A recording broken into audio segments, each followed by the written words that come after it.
Hi everyone, my name is Kelly Rourke, and today I'm going to be talking to you about operations management in the performing arts industry. The performing arts industry encompasses many different forms of live entertainment, including theater, music, dance, opera, interactive arts, and more. In the United States, there are approximately 9,000 performing arts establishments with a combined annual revenue total of about $15 billion. Consumer demand in the performing arts industry is driven by personal income and the availability of leisure time. The vast majority of performing arts organizations are nonprofits, which means resources are often extremely limited and venues operate with small budgets. The success of a venue is often dependent as much on the shows they offer as their operational efficiency, because that is what typically determines the consumer experience. Lastly, the performing arts industry in the U.S. is fragmented, and the 50 largest companies account for only about 30% of the total revenue. In this project, my goal is to understand how a theatrical venue can improve the process of moving patrons into the venue utilizing operations management tools. In this scenario, we will be examining a sold-out performance at the Clark Theater for the Performing Arts.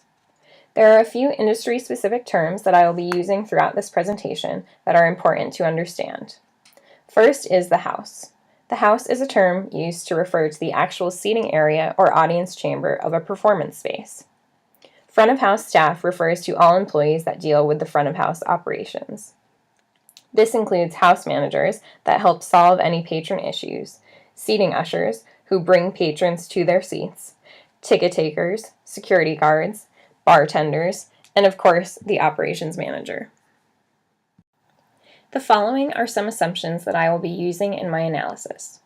First is that the Clark Theater for the Performing Arts has a total of 2,000 seats, and all 2,000 tickets have been sold to this performance. Second, the front of house staff consists of one operations manager, one assistant operations manager, two house managers, 4 security guards, 4 ticket takers, 8 bartenders, and 26 ushers who are split between handing out playbills, directing patrons in the lobby area, and seating patrons. Third, the show begins at 7 p.m. and the doors to the lobby open at 6 p.m., which is a fairly standard amount of time throughout the industry. Lastly, the doors to the house open at 6:30 p.m., meaning there are only 30 minutes to get all 2,000 patrons seated. This amount of time is determined by the production manager and can either be longer or shorter depending on whether or not the technical aspects of the show, like a sound check, are complete and ready to go. In order to evaluate the process efficiency of moving patrons into the theater, we have to look at the typical path of a patron. They start by having their bags searched by security outside. Once that is complete, the patron has their ticket scanned by a ticket taker before entering the lobby and gathering their bearings.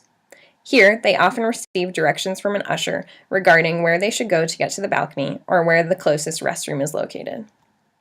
Before entering the house, they may get a drink at the bar, use the restroom, or purchase merchandise. Upon entering the house, they will be handed a playbill and then brought to their seats by a seating usher if necessary. To evaluate process efficiency, we need to look at how our resources are being utilized and which steps in the path of the patron may slow them down.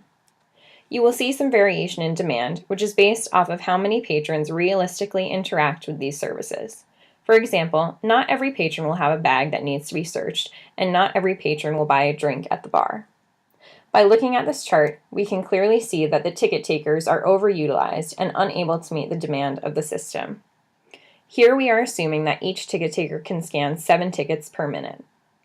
This number may vary depending on issues with the ticket scanners, patrons not having their tickets at the ready, or other various factors.